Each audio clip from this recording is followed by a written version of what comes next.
শ্রীপাদ মাধবেন্দ্র পুরী, যাকে ভক্তি জগতের অঙ্কুর বলা হয়েছে শ্রীচৈতন্য চরিতামৃত গ্রন্থে, তিনি শঙ্করপন্থী সন্ন্যাসী ছিলেন বলে আমরা জানি। যেহেতু পুরী এই উপাধিটা শঙ্করাচার্য প্রতিষ্ঠিত বা প্রকাশিত দশনামী সন্ন্যাসী সম্প্রদায়ের অন্তর্গত, এই উপাধি দশনামী সন্ন্যাসী সম্প্রদায়ের মধ্যে দেখা যায়। তার কাছ থেকেই প্রথম আমরা পাই ব্রজভক্তির আস্বাদন। মহাপ্রভু মাধবেন্দ্র পুরীপাদকে আস্বাদন করেছেন চৈতন্য চরিতামৃতে বলা আছে, ক্ষীরচোরা গোপীনাথে বসে এক বিশেষ পরিবেশে। অসাধারণ সেই পরিবেশের বর্ণনা আছে শ্রীচৈতন্য চরিতামৃত গ্রন্থে। মহাপ্রভু নীলাচলে যাচ্ছেন, যাওয়ার পথে ক্ষীরচোরা গোপীনাথে সন্ধ্যারতির পরে প্রভু নিতাই চাঁদকে সঙ্গে নিয়ে মহাপ্রভু বসেছেন আর আপন মনে তার পরম গুরুদেবের অসাধারণ চরিত্রের আস্বাদন করছেন। সেই চরিত্রের আস্বাদনে আমরা যে ভক্তির পরিচয় পাই, সেই ভক্তি হলেন ব্রজভক্তি, ব্রজপ্রেম। বৃন্দাবনের যারা নিত্য সেবক রাধা গোবিন্দের, বৃন্দাবনে যারা রাগাত্মিকা ভক্তির অধিকারী, এদেরই বলা হয় এরা ব্রজের ভক্ত, এরা ব্রজরসের রসিক, এরা ব্রজ ভাবনায় ভাবিত। এই ব্রজ ভাবনাটাকেই পরবর্তীকালে শ্রীমন মহাপ্রভু জগতের মানুষের কাছে দিয়ে গেলেন প্রভু নিত্যানন্দকে পাশে নিয়ে। এবং এই কয়েক শতাব্দী যাবৎ সেই ব্রজভক্তির আস্বাদন যারা যারা পেয়েছেন, যে সমস্ত মহাত্মারা এই ব্রজ ভাবনাকে আপন বলে গ্রহণ করেছেন, ভজনে সিদ্ধি লাভ করেছেন, তাদের পরিচয়ও আমরা জানতে পেরেছি। এদের সংখ্যা কিন্তু কম নয়। অতএব পরিষ্কার বোঝা যায় যে ঠাকুর মহাশয় এই ক্ষুদ্র পুস্তিকায়, অর্থাৎ তাঁর রচিত শ্রী প্রেমভক্তি চন্দ্রিকা গ্রন্থের স্তবকে স্তবকে যে ভক্তির কথা বলেছেন, যে ভক্তিকে একান্তভাবে গ্রহণ করতে ইঙ্গিত করেছেন, নিজে দাঁড়িয়ে নিজের মনকে সম্বোধন করে তিনি জানিয়েছেন, হে মন আমার, তুমি অন্য কোনো দিকে তাকিও না, তুমি অন্য কোনো দিকে দৃষ্টি দিও না, তুমি অন্য কোনো দিকে কোনো প্রার্থনা রেখো না। প্রার্থনা না রেখে সব সময় তুমি চেষ্টা করো যাতে তুমি ব্রজভক্তির অধিকারী হতে পারো। আমরা গতকাল যে জায়গায় ছিলাম, আশা করি যারা শুনছেন এই প্রসঙ্গ, এই আলোচনা, যে আলোচনা এইভাবে কোনোদিন হয়নি, আজকে প্রযুক্তি বিজ্ঞানের যুগে একটা সহজতম উপায় এসেছে আমাদের হাতে। আমরা বসেছি, আমি পাঠ করে চলেছি, আপনারা শুনছেন। এটা কিন্তু বিজ্ঞানের একটা বিরাট দান বলতে পারেন। বিজ্ঞান আশীর্বাদ না অভিশাপ, দুদিকেই কিন্তু কথাটা খাটে। আশীর্বাদও বটে, অভিশাপও বটে। এটা হলো আশীর্বাদ, যে আমি বহু মানুষের সান্নিধ্য পেয়ে যাচ্ছি, বহু মানুষের সামনাসামনি হতে পারছি শুধু এই কথাগুলোর মাধ্যমে। ঠাকুর মহাশয় তার অসাধারণ সিদ্ধান্তপূর্ণ যে ভজনের কথা, সেই ভজনের কথা বলার পর এবার মানুষকে শুদ্ধ হতে বারবার ইঙ্গিত করছেন। কারণ মানুষ যদি শুদ্ধ না হয়ে ওঠে, অশুদ্ধ থেকে যায়, তাহলে এই ভজন কোনোদিনই সে বুঝতে পারবে না, ধরতে পারবে না, জানতে পারবে না, ভাবতে পারবে না, গ্রহণ করতেও পারবে না। ওই বাহিরে কিছু আচরণ করে যাবে, মালার ঝোলা বইবে, তিলক করবে, মাথার চুল কামিয়ে দেবে, শিখা রাখবে, হয়তোবা বহির্বাসও পরে ফেলবে, কিন্তু ভেতরে যদি তৃষ্ণা থেকে যায়, ভেতরে যদি লালসা থেকে যায়, ভেতরে যদি চাহিদা থেকে যায়, তাহলে কিন্তু কোনোদিনই সে অগ্রসর হতে পারবে না। ঠাকুর মহাশয় এই কারণেই এই কয়েকটা স্তবক রচনা করলেন যে বাবারে, এই শুদ্ধ ভজন, এই বিশুদ্ধ ভজন, এই অপার্থিব ভজন, এই অজ্ঞাত ভজন যদি তোমরা একান্তভাবে নিজের বলে গ্রহণ করো, তাহলে নিজে একটু পরিশুদ্ধ হও, নিজের জীবনটাকে পরিশুদ্ধ করে তোলো, নিজের জীবনটাকে সার্থক করে তোলো আগে। কারণ এই মনুষ্য দেহটা তুমি ভবিষ্যতে পাবে কি না সে বিষয়েও যথেষ্ট সংশয় আছে, সন্দেহ আছে। মনে রেখো, পাপে না করিও মন, অধম সে পাপীজন, তারে মুই দূরে পরিহরি। পুণ্য যে সুখের ধাম, তার না লইও নাম, পুণ্য মুক্তি দুই ত্যাগ করি। প্রেম ভক্তি সুধানিধি, তাহে ডুব নিরবধি, আর যত ক্ষারনিধি প্রায়, নিরন্তর সুখ পাবে, সকল সন্তাপ যাবে, পরতত্ত্ব কহিনু উপায়। পরতত্ত্বের সন্ধান দিচ্ছেন ঠাকুর মহাশয়, সাধন জগতের নিগুড় রহস্যের সন্ধান দিচ্ছেন ঠাকুর মহাশয়। কথা বলতে বলতে তিনি বলে ফেলেছেন যে প্রেম ভক্তির সুধা নিধি, সুধা যা নিধিও তাই। নিধি বড় দুর্লভ বস্তু, নিধি জগতে কেনা বেচা হয় না, কোনো জুয়েলারির দোকানে গিয়ে নিধি পাওয়া যায় না, কিন্তু নিধি আছে, নিধির কথা শাস্ত্রে বলা আছে, কিন্তু নিধি দুর্লভ। নিধি যেমন দুর্লভ তেমনি প্রেমও দুর্লভ।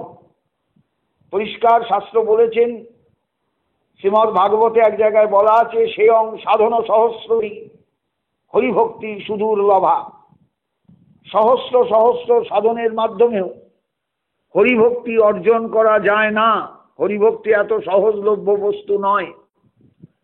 অতএব মানুষ যদি হরিভক্তির পথে যেতে চায়, ব্রজভক্তির পথে যেতে চায়, রাধা কৃষ্ণ ভাবনার পথে যেতে চায়, বৃন্দাবন ভাবনার পথে যেতে চায়, বিশুদ্ধ ভজনের পথে যেতে চায়, তাহলে তাকে অনেক সাবধান হতে হবে, অনেক সাবধান হতে হবে, অনেক সাবধান হতে হবে। আর সমস্ত চাহিদাই হচ্ছে ক্ষারনিধির তুল্য। সেখানেও নিধি কথাটা প্রয়োগ করেছেন, খার যাহা নিধিও তাহা। আমাদের সংসারে এসে চাহিদার অন্ত নেই। শুধু সর্বদার জন্য দেখবেন আমাদের মন কত কিছু চায়। এই চাহিদাগুলো অনিত্যের চাহিদা, আর এই চাহিদা তাই ক্ষারনিধির সঙ্গে তুলনীয়। এখানেও নিধি কথাটা প্রয়োগ হয়েছে কেন? এই নিধি দুর্লভ শুধু নয়, এই নিধি আমাদের শেষ করে দিয়ে যায়। যেদিন থেকে সৃষ্টি হয়েছে সেই দিন থেকে এই ক্ষারনিধি জগতে আছে, যা মানুষকে একেবারে জঘন্য স্তরে নামিয়ে আনে, জঘন্য স্তরে তাকে রেখে দেয়। সাধারণ মানুষকে বলে বোঝানো যায় না যে তোমাকে সপ্তগুণের অধিকার অর্জন করতে হবে, সপ্তগুণময় হতে হবে, সে বোঝে না। তার জন্য সপ্ত আহার করতে হবে, সপ্ত বিহার করতে হবে, সবকিছুর মধ্যেই সপ্তগুণ যাতে বাড়ে তার চেষ্টা করতে হবে। আপনি কাউকে বলে বোঝাতে পারবেন না। রজগুণ তমগুণ যে মানুষকে নিচের দিকে টানে, নিচের দিকে নিয়ে যায়, এটা মানুষকে বলে বোঝানো যায় না। মানুষ দেখবেন রজগুণ তমগুণ বাড়বে, বাড়ে, সেই দিকেই যাবে, সেই দিকেই হাঁটবে। তাই ঠাকুর মহাশয় খুব পরিশুদ্ধ ভাষায়, পরিশীলিত ভাষায় মানুষকে সাবধান করছেন, তোমরা একটু বাবা শুদ্ধ হও, নিরন্তর সুখ পাবে। তাতে কি পাবে না? সুখ পাবে। তুমি তো সুখ চাও, সবাই তো সুখ চায়। উপনিষদ বলেছেন, সুখং মে ভূয়াৎ দুঃখং মা ভূত। আমার যেন সুখ হয়, আমি যেন দুঃখ না পাই, এটা সকলের আকাঙ্ক্ষা। কিন্তু সুখের যে চরিত্র, সেই চরিত্রটা আমরা বুঝি না। মনে করি খেলে সুখ, মনে করি বৈভবে সুখ, মনে করি জগতের বস্তুর সম্ভোগে সুখ। কিন্তু না না না, সুখ আলাদা জিনিস। যে সুখ নিত্য, যে সুখ শাশ্বত, তার সংজ্ঞা আলাদা, চরিত্র আলাদা। সেই সুখের সন্ধান ঠাকুর মশাই দিচ্ছেন যে আমি জীবসত্তাকে নিয়ে যদি সেই সুখের সন্ধান কোনোদিন পাই, তাহলে আমি কৃতার্থ হব। আমাকে আর এই জগতে জন্ম মরণের বা জীবনে আসা এবং যাওয়া, এই দুটোর মধ্যে আর ঘোরাফেরা করতে হবে না, আমাকে জনি ভ্রমণ করতে হবে না, আমি মুক্ত হয়ে যাব। নিরন্তর সুখ পাবে, সকল সন্তাপ যাবে। দেহ ধারণ মানেই সন্তাপ পাওয়া, সন্তাপ লাভ, কষ্ট পাওয়া, কষ্ট লাভ। যদি দেহ প্রাপ্তি না হয়, এই জাগতিক দেহ যদি না পাই, একটা ভজনময় দেহ যদি আমার তৈরি হয়, তাহলে আমি জীবনে সত্যিই সুখ পাব।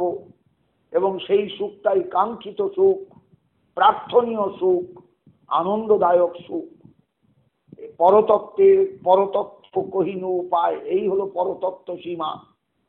এইখানে যাওয়ার পর আর কিছু চাহিদা থাকে না। যদ্গত্বা ন নিবর্তন্তে তদ্ধাম পরমং মম। গীতায় ভগবান বলছেন, যেখানে যাওয়ার পর আর কখনো ফিরে আসতে হয় না, সেটাই আমার ধাম অর্জুন। অতএব সেই জায়গায় যাওয়ার জন্য মানুষের সচেষ্ট হওয়া দরকার। ঠাকুর মহাশয় সংস্কৃত শ্লোক বলেননি, ওই একবার শুধু হনুমানের কথাটা বলেছেন, আর দুটো শ্লোক দিয়েছেন, প্রথমে গুরু প্রণামে আর পরবর্তীকালে জীবের স্বরূপ নির্ণয়ে। আর কোথাও সংস্কৃত শ্লোক ব্যবহার করেননি, কারণ তিনি খুব ভালো করে জানতেন বাঙালি সংস্কৃত শ্লোক বুঝবে না, বাঙালি সংস্কৃত ভাষাটা খুব ভালো জানে না, বাঙালির সংস্কৃতের সঙ্গে খুব একটা পরিচয় নেই। তাকে বাংলা ভাষায় বোঝাতে হবে তার জীবনের লক্ষ্য কি, তার জীবনের গতি কিভাবে হবে, সে কিভাবে পরিপূর্ণতা লাভ করবে, এটা বাংলায় বলতে হবে।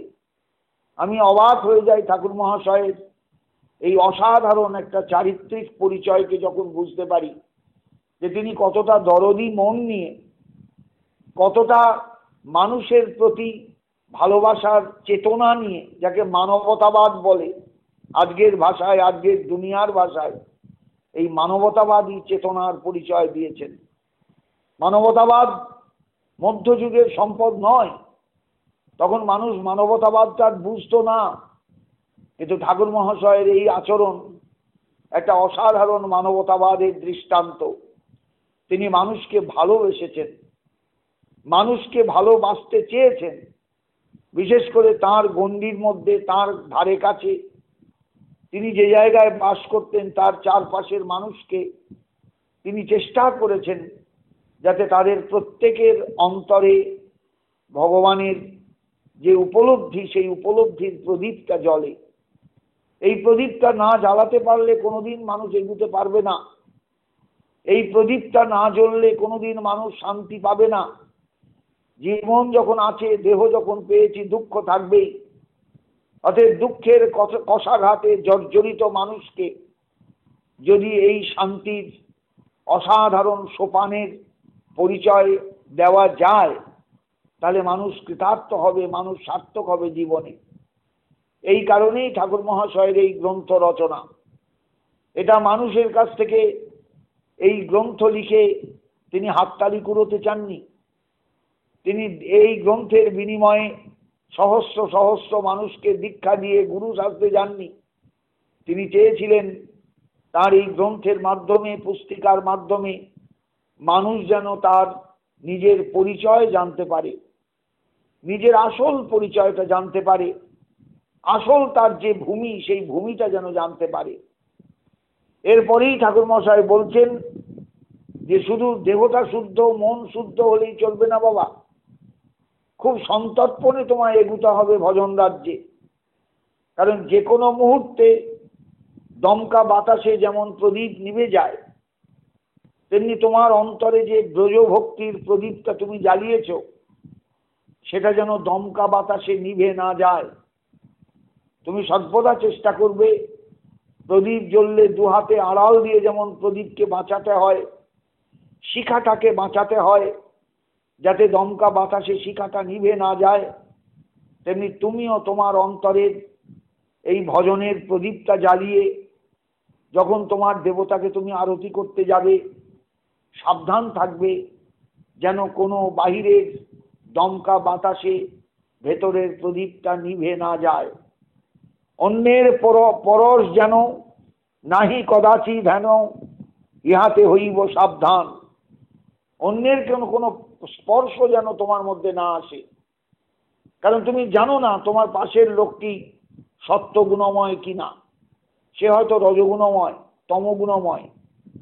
অতএব তোমার যে সত্যগুণ তোমার ভেতরে প্রদীপের শিখা জ্বালিয়েছে, তোমার ভেতরের সত্যগুণ তোমাকে যে এগিয়ে যাওয়ার যে একটা শক্তি দিয়েছে, এটা যদি কোনো কারণে হারিয়ে যায়, দুর্বল হয়ে যায়, আর তুমি কিন্তু এগুতে পারবে না, আয়ু কমে যাবে।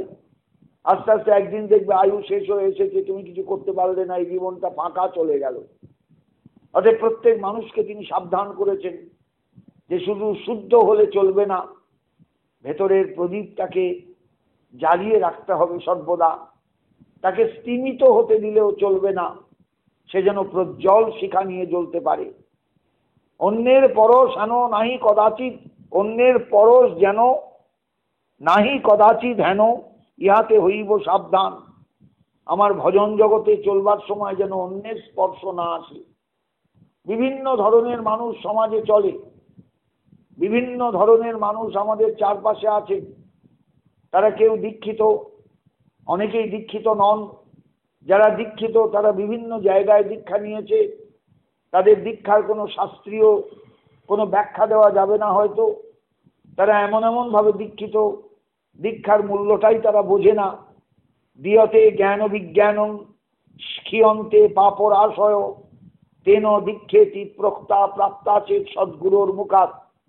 দীক্ষার এই সংজ্ঞা সম্পর্কেও তারা অবহিত নয়, জানেই না হোয়াট ইজ দীক্ষা, জানেই না দীক্ষা কেন নিতে হয়, জানেই না যে মানুষের জীবনে 10 রকম সংস্কার আছে, শেষ সংস্কার হলো দীক্ষা। এই সংস্কারের পর আর কোনো সংস্কার নেই, একেবারে চিতা সংস্কার। যেদিন চিতা সংস্কার হবে সেদিন আমি থাকবো না, শুধু দেহটাকে ভালো করে ঘি মাখিয়ে স্নান করিয়ে আগুনে আহুতি দেওয়া হবে, শেষ সংস্কার। আর জীবনের শেষ সংস্কার হলো জীবন্ত থাকাকালীন দীক্ষা। কারণ এইখান থেকে মানুষের যাত্রা শুরু হলো। এতদিন আমি সংসারে আবর্তিত হয়েছি, এইবার আমাকে বুঝে নিতে হবে, ভাবতে হবে, অধ্যাত্ম জগতের পথে আমার যাত্রা শুরু হলো। আর এই পথটাই হলো আসল পথ। সংসারের যেমন একটা রাস্তা আছে, সেই রাস্তায় আমরা গতাগতি করি, যাওয়া আসা করি, তেমনি অধ্যাত্ম পথও একটা পথ। এই পথ ধরে আমাকে এগিয়ে যেতে হবে একদিন এই বন্ধন থেকে মুক্তির জন্য। আমি বন্ধনে পড়ে আছি, আমি কারাগারে পড়ে আছি, এই কারাগার থেকে আমাকে মুক্ত হতে হবে। আমি দেহ বন্ধনের মধ্যে পড়ে আছি, দেহটাও একটা কারাগার। আমি জীবাত্মা, বদ্ধ হয়ে আছি কারাগারের মধ্যে। গলায় দড়ি দিলে আমার মুক্তি হবে না, চলন্ত ট্রেনের সামনে ঝাঁপ দিলে আমার মুক্তি হবে না, দড়ি নিয়ে গাছের ডালে ঝুলে পড়লেও আমার মুক্তি হবে না, কোনোভাবেই মুক্তি হবে না, আরো বরং বিপজ্জনক অবস্থায় গিয়ে পড়ব। আমাকে মুক্ত হতে হবে ধীরে ধীরে আমার সাধনের যোগ্যতা দিয়ে, অধ্যাত্ম ভাবনার যোগ্যতা দিয়ে। অধ্যাত্ম পথে যাত্রা করে সেই যাত্রা পথে এগিয়ে যেতে যেতে আমি আস্তে আস্তে নিজেকে মুক্ত করতে পারবো এই দেহ কারাগারের ভেতর থেকে, যাতে ভবিষ্যতে আমাকে আর জন্মাতে না হয়। আমি যদি ঈশ্বরের কাছে চাই আমায় জন্ম দিও না, ঈশ্বর কিন্তু শুনবেন না। কারণ জগতে আমাকে আসতে হচ্ছে, অবলীলাক্রমে আসতে হচ্ছে বারবার, শুধু আমার কর্মফল ভোগ করবার জন্য। এটা প্রকৃতির দ্বারা নিয়ন্ত্রিত। প্রকৃতি ক্রিয়মানানি গুণৈকর্মাণি সর্বস্ব। যা কিছু করে অর্জুন প্রকৃতি করেন, এবং সেই প্রকৃতি গুণময়ী, এর হাত থেকে কারুর রেহাই নেই। আমরা যে যতই মুখে বড় বড় কথা বলি না কেন, আমরা সবাই প্রকৃতির দ্বারা নিয়ন্ত্রিত জীব। প্রকৃতি আমাদের নিয়ন্ত্রণ করেন, আমাদের সেখানে কিচ্ছু করবার নেই। ঈশ্বরও কিছু করতে পারেন না। তিনি নিজেই বলেছেন উদাসীনবদ আসীনম অশক্তং তেষু কর্মসু। জানো, প্রকৃতি সবকিছু করে। আমি অধ্যক্ষ, প্রকৃতি সবসময় প্রসব করে চলেছেন অনন্ত জীবকে, আমি শুধু অধ্যক্ষ হয়ে পেছনে আছি। আমি উদাসীন, আমি কোনো কর্মে, প্রকৃতির কর্মে হাত দিই না, লিপ্ত হই না।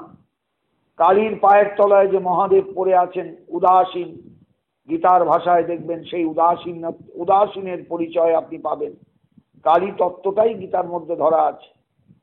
প্রকৃতি সবকিছু করেন, আর তলায় পড়ে আছেন যিনি, তিনি পরব্রহ্ম, তিনি পরমাত্মা, তিনি সম্পূর্ণ উদাসীন অনাসক্ত পুরুষ।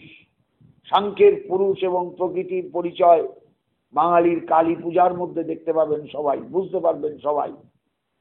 ঠিক যে যুগে ঠাকুর মহাশয় এই উপদেশ দিচ্ছেন, এই কথাগুলো বলছেন, সে যুগেও কিন্তু বাংলার আনাচে কানাচে সর্বত্র কালী পুজো হতো। কারণ কালী হলেন বাঙালির একমাত্র দেবতা বা দেবী, যাকে পুজো করে বাঙালি খুব তৃপ্তি পায় অন্তরে।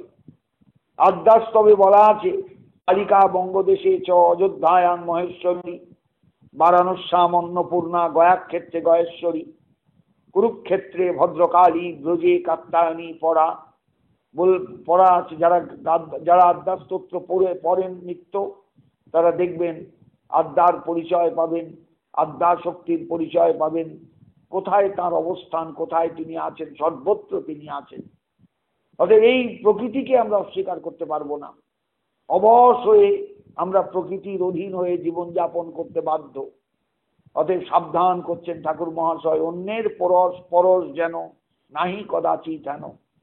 তুমি যখন এই ভজনে প্রবৃত্ত হবে, রাধা কৃষ্ণ যুগল ভজনে, নিজের স্বরূপের সন্ধান পেয়েছ শ্রী গুরুপাদ পদ্মের কাছে, সিদ্ধ গুরু প্রণালী পেয়েছ, সেই প্রণালী ধরে যখন তুমি পেছন দিকে হাঁটতে থাকবে, ধীরে ধীরে এগুতে থাকবে তোমার ভজনের জগতে, শ্রীধাম বৃন্দাবনকে তুমি অনুভব করবে তোমার অন্তরের মধ্যে, তোমার হৃদয়ের মধ্যে, তখন সাবধান, অন্যের ছোঁয়া যেন না লাগে, অন্য সাধকের ছোঁয়া যেন না লাগে। যে সাধক কামনার জগতে কামনার বস্তু পাওয়ার জন্য ব্যাকুল হয়ে আছেন, সাধনে বসেছেন, তার ছোঁয়া লাগলে তোমার ক্ষতি হবে।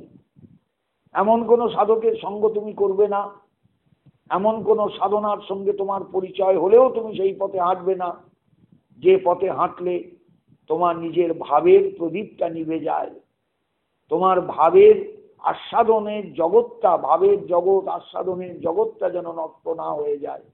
এটা সব সময় চিন্তা করবে। রাধা কৃষ্ণ নাম গান এই যে পরম ধ্যান, আর না করিহ পরমান। সব সময় ভাববে রাধা কৃষ্ণ নাম গান যেন আমি করে যেতে পারি। আর কি করতে পারি? এই যে পরম ধ্যান, এই যুগল মূর্তি হলো আমার দেহ মূর্তি, এই বৃন্দাবন আমার ধ্যানের বিষয়, এই বৃন্দাবনে রাধা গোবিন্দের লীলা আমার স্মরণের বিষয়। এটাই সব সময় ভাববে, আর না করিও পরমান। আর কিছুকে প্রমাণ করতে যেও না, আর কিছু প্রমাণ তুমি হাতের কাছে পেলেও সেদিকে তাকিও না, তাতে তোমার নিজের সাধন জগৎটা ম্লান হয়ে যাবে, তুমি এগুতে পারবে না, অগ্রগতি স্তব্ধ হয়ে যাবে। কর্মিক জ্ঞানী মিশ্র ভক্ত না হবে তাতে অনুরক্ত, বিশুদ্ধ ভজন করো মন। এ আমার মন, কি অসাধারণভাবে কথাটা বলছেন, কারুর যেন গায়ে না লাগে, নিজের মনকে নিজে সম্বোধন করে বলছেন, হে আমার মন, কর্মিক জ্ঞানী এদের তুমি দূরে রাখবে। মিশ্র ভক্ত যে সবকিছু জগা খিচুড়ি করে ফেলে ভজন জগতে প্রবেশ করতে গিয়ে, নানা রকম ভক্তকে, নানা রকম ভক্তির ভাবনাকে সে গুরুত্ব দেয়, এরকম মানুষেরও সঙ্গ করো না। বিশুদ্ধ ভজনটাকে বুঝবে সব সময়। এই ভজন সবচেয়ে বিশুদ্ধতম, কারণ এখানে জীবের শুধু স্বরূপের জাগরণ, স্বরূপকে নিয়ে তার ভজন। জীবাত্মার ওপরে একটা দেহের একটা কাল্পনিকই বলবো প্রথমে, তারপরে সাধকের ভাবনায় ভাবনায় ভাবনায় ভাবনায় সেই দেহ একদিন সার্থক হবে, শুদ্ধ হবে। ওই মৃত্যুর সময় যে ভাবনা নিয়ে ওই পোকাটা মরে যায়, ওই পেশকৃত পোকা, কুমারিকা পোকা, যাকে ধরে বাসার মধ্যে ঢোকায়, সে যেমন মৃত্যুর সময় ওই ভাবনা ভাবতে ভাবতে কুমারিকা পোকাতে পরিণত হয়, তেমনি জীবাত্মাকেও এই ভাবনার জগতে প্রবেশ করে ভাবনা দিয়ে নিজের দেহটা তৈরি করতে হবে। এর নাম ভাবনা। এই ভাবনাময় যে দেহ, এই দেহটা যদি কোনোদিন তৈরি হয়, কোনোদিন সার্থক হয়, গুরুদেব একটা দেহের সন্ধান দিয়েছিলেন এই মাত্র, আর সাধকের কাজ হলো, শিষ্যের কাজ হলো নিজের ভাবনা দিয়ে সেই দেহটাকে পরিশুদ্ধ করে তোলা। এই হলো বিশুদ্ধ ভজন। ঠাকুর মশাই বলছেন, বিশুদ্ধ ভজন করো মন। এই বিশুদ্ধ ভজন তুমি করে যাও। কর্মিক জ্ঞানী মিশ্র ভক্ত না হবে তাতে অনুরক্ত, বিশুদ্ধ ভজন কর মন, ব্রজজনের যেই রীত তাহাতে ডুবা উচিত, এই যে পরম তত্ত্বধন। বৃন্দাবনের সমস্ত স্তরের ভক্তগণ, দাস্য স্তরের, সখ্য স্তরের, বাৎসল্য স্তরের এবং মধুর স্তরের সমস্ত ভক্তগণ যেমন তাদের ভাবনার জগতে ভাবনাকে নিয়েই অটুট সবসময় থাকবার চেষ্টা করে। মা সবসময় গোপালকে যেমন সেবা করেন, দুধ খাওয়ান, তাকে সস্নেহে বুকে টেনে নেন, ঠিক তেমনি মায়ের মতন বাৎসল্য ভাব নিয়ে যারা থাকতে চান তারা ওইভাবেই থাকবেন। যারা সখ্য ভাব নিয়ে থাকতে চান গোবিন্দকে সখা রূপে ভাববেন, যারা দাস্য ভাব নিয়ে থাকতে চান দাস রূপেই ভাববেন বৃন্দাবনের দাসগণের মতন। আর যারা একান্ত কান্তা ভাবে ডুব দিতে চান তারা বৃন্দাবনের ব্রজদেবীগণের আনুগত্য নিয়ে, সখী মঞ্জরীর আনুগত্য নিয়ে রাধারানীর সেবায় একেবারে ডুবে যাওয়ার চেষ্টা করেন, যাতে রাধারানীর করুণায় যুগল ভজন করা যায়, যুগল ভজন পাওয়া যায়। এটাই হলো বিশুদ্ধ ভজন। তার কারণ এখানে ভাবনার জগৎটাই আসল। এখানে সাধক যা কিছু দিচ্ছেন ভাবনার কুসুম, ভাবনার জল, ভাবনার ফল, ভাবনার মালা, ভাবনার চন্দন, সব ভাবনার ভাবনার ভাবনার ভাবনার ভাবই এখানে আসল, ভাবনাই এখানে আসল। বিষয়টা খুব ভালো করে ভাববেন। আমি জগতে চন্দন ঘষে সেবা করছেন, তুলসী পাতা চয়ন করে সেবা করছেন, কিন্তু আপনি যখন ভাবনার জগতে ডুববেন তখন আপনার তুলসী পাতাটাও ভাবনা দিয়ে গড়া, চন্দনটাও ভাবনার চন্দন, জলটাও ভাবনার চন্দন, ভাবনার জল, ভাবনার পুষ্প, ভাবনার সব সেবার দ্রব্য, ভাবনার খাদ্য, ভাবনার তাম্বুল, ভাবনার বিটিকা, সব কিছু ভাবনার।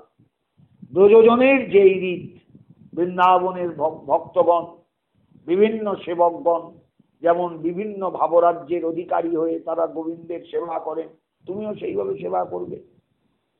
ব্রজজনের যেই রীত তাতে হব, তাহাতে ডুবা উচিত, এই যে পরম তত্ত্বধন। পরম তত্ত্বধন, পরম মানে শ্রেষ্ঠ, তত্ত্বধন মানে সত্য বস্তু। এই ভাবনাটা একদিন সত্যে পরিণত হয়। প্রথম যখন শুরু হলো সেটা কাল্পনিক, তখন জলটা যমুনার জল হয়তো হবে না, কিন্তু একদিন তোমার ভাবনার জলটা যমুনার জলে রূপান্তরিত হবে। প্রথমে যে কুসুমটাকে তুমি ভাবরাজ্যে চিন্তা করলে সেই ফুলের হয়তো গন্ধ তুমি পাবে না, কিন্তু একদিন সেই কুসুমের গন্ধ তোমার নাসিকা বিবরে প্রবেশ করে তোমাকে উন্মাদ করে তুলবে। আমি এই ফুলটা কবে তুললাম, কোথায় তুললাম? ও বৃন্দাবনের ওই জায়গায় অমুক কুণ্ডের কাছে গিয়ে এই ফুলটাকে পেয়েছিলাম। স্মরণের মধ্যে সেই ফুল এনে গোবিন্দের সেবায় লাগালেন। এই হলো ভাবনার জগৎ। এটা কিন্তু সাধারণ নয়, এটা অসাধারণ জগৎ, অসাধারণ জগৎ, অসাধারণ জগৎ। এই জগতে সাধকের ভাবনার গভীরতা যতখানি হবে সেবাটাও তদ্রূপ গভীর হবে। এই জগতে সেবা করতে করতে জীব গোস্বামী পাদ দৃষ্টান্ত দিচ্ছেন, ব্রাহ্মণ পায়েস রান্না করে গোবিন্দকে দিচ্ছেন, পায়েসের বাটিটা নামিয়েছেন, পায়েস গরম পায়েস নামিয়েছেন, ভাবছেন গোবিন্দকে দেবো, তার তো জিভ পুড়ে যাবে। নিজে আঙুল দিয়ে স্মরণের জগতে, স্মরণের মধ্যে ভাবনার পায়েসে আঙুল দিয়েছেন, করে উঠেছেন, আঙুলটা পুড়ে গিয়েছে। কারণ যে পায়েসটা তিনি নামিয়েছেন ভাবনার পায়েস হলেও সেটা কি ভয়ঙ্কর উষ্ণ এটা অনুভব করতে পারেননি। অনুভব হলো যখন আঙুলটা পুড়ে গেল। সাধারণ মানুষ বুঝতে পারবে না এগুলো, সাধারণ মানুষ ভাবতে পারবে না এগুলো, সাধারণ মানুষ উপলব্ধি করতে পারবে না এগুলো, যে ভাবনার প্রসারতা এলে, ভাবনার গভীরতা এলে, ভাবনার নিত্যত্ব এলে, ভাবনার গাঢ়তা এলে কি হতে পারে, কি হওয়া সম্ভব। সেই জগতের সন্ধান ঠাকুর মশাই দিয়েছেন, দিয়ে বলছেন ব্রজজনের যেই রীত তাহাতে ডুবাও চিত। চিত মানে মন, মনকে সেই রসে ডোবাও, সেই ভাবনার জগতে ডোবাও। এই যে পরম তত্ত্বধন, এই হলো পরম সাধন, পরম উপলব্ধি, পরম আস্বাদন, পরম অনুভব। প্রার্থনা করিব সদা শুদ্ধভাবে প্রেম কথা, নাম মন্ত্রে করিয়া অভেদ, নৈষ্টিক করিয়া মন ভজরাঙা শ্রীচরণ, পাপগ্রন্থি হবে পরিচ্ছেদ। বাইরে আমার একটু অনুরোধ রাখো, সব সময় চলতে ফিরতে প্রার্থনা করো, মদন গোপাল আমায় একটু কৃপা করো, জয় শ্রী রাধা মদন গোপাল আমায় একটু করুণা করো, জয় শ্রী রাধা গোবিন্দ আমায় একটু দয়া করো, রাধারানী করুণাময়ী আমাকে ঠেলে দিও না, সরিয়ে দিও না, তোমার চরণে একটু ঠাঁই দিও, প্রার্থনা করিব সদা। শুদ্ধভাবে প্রেম কথা, সব সময় যেন শুদ্ধতা নিয়ে শুদ্ধভাবে আমি যেন প্রেম কথা বলতে পারি, প্রেম কথা শুনতে পারি। ভাববেন বিষয়টা, শুদ্ধভাবে বললেন কেন না, শুদ্ধভাবে বলার কথাই হলো, ওর অর্থই হলো যে আমরা সবসময় অশুদ্ধ চিন্তা নিয়ে চলি, অশুদ্ধ ভাবনা নিয়ে চলি, অশুদ্ধ বোধ নিয়ে চলি, অশুদ্ধ স্মরণ নিয়ে চলি। আমাকে শুদ্ধ হতে হবে, তারপরে আমার ভেতরে ভাবনাটা শুদ্ধ হলে তবে আমার মুখে প্রেম কথা আসবে। তখন গোবিন্দের জন্য ব্যাকুল হবে হৃদয়, রাধারানীর জন্য ব্যাকুল হবে হৃদয়। আর সেই শুদ্ধতা এলেই গরম পায়েসে আঙুল দিলে হাতটা পুড়ে যাবে স্মরণের মধ্যে। এটা চারটিখানি কথা নয়। নাম মন্ত্রে করিয়া অভেদ, যখন তুমি চলবে এইভাবে ভাবনা নিয়ে স্মরণকে আশ্রয় করে, তখন নাম করে যাবে, মন্ত্র জপ করে যাবে, অভেদ চিন্তা করবে নাম এবং মন্ত্রকে। কখনো নাম আর মন্ত্রের মধ্যে ভেদ আনবে না। হরে কৃষ্ণ নাম যা মহাপ্রভু দিয়েছিলেন কলিসন্তরণ উপনিষদ থেকে মানুষের কাছে যুগধর্ম দান করেছিলেন তিনি, এই যুগধর্ম শ্রী হরিনাম সংকীর্তন এও যা, আর তন্ত্রমতে যে মন্ত্র তোমার কাছে এসেছেন কৃষ্ণ মন্ত্র, সেই মন্ত্রও কিন্তু তাই, একই বস্তু, কোনো ভেদ নেই।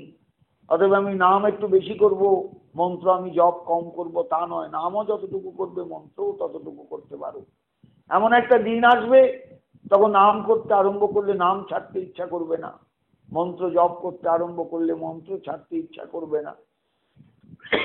তখন মনে হবে এ কি হলো আমার, আমি যে নাম ছাড়ি না, না ছাড়তে পারি না, মন্ত্র ছাড়তে পারি না, একই ব্যাপার। তখন বুঝতে পারবে সবাই যে নাম এবং মন্ত্রের মধ্যে কোনো ভেদ নেই। নামও যাহা, নাম তো নিজেও মন্ত্র। মহাপ্রভু তো হরিনামকে মন্ত্রের স্বরূপ থেকে সরিয়ে দিলেন জীবের কাছে। কলিসন্তরণ উপনিষদে বলা আছে হরে রাম রাম রাম হরে হরে, হরে কৃষ্ণ কৃষ্ণ কৃষ্ণ হরে হরে। মহাপ্রভু উল্টে দিলেন, হরে কৃষ্ণ কৃষ্ণ কৃষ্ণ হরে হরে আগে আনলেন, হরে রাম রাম রাম হরে হরে পরে আনলেন। কলিসন্তরণ উপনিষদ তো আগে আছে, পরেরটা আগে আগেরটা পরে, পরের চরণ আগে আগের চরণ পরে। মহাপ্রভু উল্টে দিয়ে মন্ত্রের মন্ত্রার্থকে মানে মন্ত্রের স্বরূপকে সরিয়ে তাকে সকলের কাছে দিয়ে গেলেন। যে যেখানে থাকো, যে অবস্থায় থাকো, শুচি হোক অশুচি হোক, নাম করে যাও, নামের থেকে বড় জিনিস আর কিছু নেই। আবার যদি দীক্ষা লাভ করো, দীক্ষা মন্ত্রকেও ঠিক সেইভাবেই গ্রহণ করো, কারণ দুই তোমার কাছে তারক, দুই তোমার কাছে রক্ষক, দুই তোমার কাছে কবচ সদৃশ রক্ষাকারী। তুমি আশ্রয় করলে রক্ষা করবেন এরা, নাম রক্ষা করবেন, মন্ত্র রক্ষা করবেন। মননাথ ত্রায়তে ইতি মন্ত্র, মনন করলে ত্রাণ করেন, এই জন্যই নাম মন্ত্র। কাজে কাজী মন্ত্রও সাংঘাতিক, নামও সাংঘাতিক। তুমি কিন্তু কখনো ভেদ চিন্তা করো না, নৈষ্ঠিক করিয়া মনটাকে নিষ্ঠাযুক্ত করো। মন যেন কখনো নিষ্ঠাহীন না হয়ে যায়, কখনো যেন নিষ্ঠা শূন্য না হয়। একবারে চেপে ধরবে, দৃঢ়ভাবে চেপে ধরবে, মন্ত্রকে চেপে ধরবে, নামকে চেপে ধরবে, তাকে স্মরণ করবে সর্বদা। ভজরাঙা শ্রীচরণ, পাপক গ্রন্থি হবে পরিচ্ছেদ। ভুলে যেও না বাবা, তোমার অনেক পাপক গ্রন্থি আছে জন্ম জন্মান্তরে, এই গ্রন্থিগুলো খোলা দরকার, ছেঁড়া দরকার, কাটা দরকার। তুমি তো সেই গ্রন্থিগুলো বোঝো না, এই গ্রন্থিগুলো কিভাবে কাটবে তাও জানো না। শুধু একান্ত আশ্রয় করো রাঙা চরণে, গোবিন্দের, শ্রী গোবিন্দের চরণে, শ্রীমতী রাধারানীর চরণে। পরিষ্কার বলছেন ভজ রাঙা শ্রীচরণ, রাধারানীর শ্রীচরণ রাঙা চরণ, গোবিন্দের শ্রীচরণ রাঙা চরণ। এই রাঙা চরণকে আশ্রয় করো, শ্রী হরিনামকে আশ্রয় করো, মন্ত্রকে আশ্রয় করো, পাপক গ্রন্থি আপনিই কেটে যাবে। আমাদের জন্ম জন্মান্তরীণ যত রকমের দুর্ভোগ, যত রকমের পাপগ্রন্থি, যত রকমের অশুভ যা কিছু, সব কিছু নষ্ট হয় শুধু স্মরণে, শুধু ভজনে এবং একান্ত আশ্রয় গ্রহণে। একান্ত আশ্রয় গ্রহণ, একান্ত আশ্রয় গ্রহণ, একান্ত আশ্রয় গ্রহণ। মনে প্রাণে চাইতে হবে, আমার আশ্রয় এই ঘর নয়, সংসার নয়, স্ত্রী নয়, স্বামী নয়, পুত্র নয়, কন্যা নয়, কেউ নয়। আমার আশ্রয় শ্রী হরিনাম, আমার আশ্রয় শ্রী গুরু প্রদত্ত মহামন্ত্র, আমার আশ্রয় ওই বৃন্দাবনের শ্রী রাঙাচরণ যুগল। আর তো কেউ নেই আমার, কেউ নেই আমার। আমি জগতে একা একা একা, আমার কেউ আশ্রয় দাতা নেই। হে আমার শ্রী মদন গোপাল, তুমি আমায় আশ্রয় দাও। হে আমার শ্রী গুরুদেব, তুমি আমাকে আশ্রয় দাও। হে আমার অদোষদর্শী বৈষ্ণব বৃন্দ, আমাকে একটু আশ্রয় দিয়ে কৃতার্থ করো। আমি যেন আশ্রয় পাই, আমি যেন খড়কুটোর মতন ভেসে না যাই। অনেক জীবন এইভাবে ভেসে গিয়েছি, অনেক জীবন এইভাবে নষ্ট হয়েছে, কোনো জীবনেই কিছু করতে পারিনি। আজকে দু বাহু তুলে আমি কাতর হয়ে তোমাদের কাছে প্রার্থনা করি, আমাকে আর ভেসে যেতে দিও না। আমি যেন একান্ত ভাবে শরণাগত হয়ে আশ্রয় নিয়ে ভজনে প্রবৃত্ত হতে পারি। আশ্রয় করিয়া ভজে তারে কৃষ্ণ নাহি তজে। আমি যেন আশ্রয় করতে পারি। পরিষ্কার ঠাকুর মশাই বলছেন, নৈষ্ঠিক করিয়া মন ভজরাঙা শ্রীচরণ, পাপগ্রন্থি হবে পরিচ্ছেদ। এটা বড় সাংঘাতিক কথা। আমরা কেউ এগুলো বুঝি না, কেউ এগুলো বুঝি না, কেউ এগুলো বুঝতে চাই না, যে কত পাপগ্রন্থি আমাদের রয়ে গেছে। গ্রন্থি মানে গিট। গিট যদি সেরকম পড়ে, তাহলে যেমন গিট খোলা যায় না, কেটে ফেলতে হয়, তেমনি আমাদের জীবনে অজস্র গিট আছে, গ্রন্থি আছে। এগুলো সবই পাপক গ্রন্থি, অশুভের গ্রন্থি। এই গ্রন্থিগুলোকে খোলা দরকার, ছেঁড়া দরকার, নইলে সুতোটা সোজা হবে না, দড়িটা সোজা হবে না।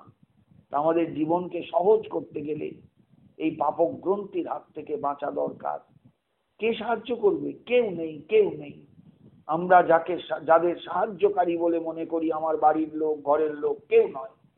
আমাকে সাহায্য করবেন শ্রী হরিনাম, আমাকে সাহায্য করবেন গুরু প্রদত্ত শ্রী মন্ত্র, আমাকে সাহায্য করবেন শ্রী গুরুদেব, আমাকে সাহায্য করবেন পরম আশ্রয় শ্রী যুগল যুগল কিশোর।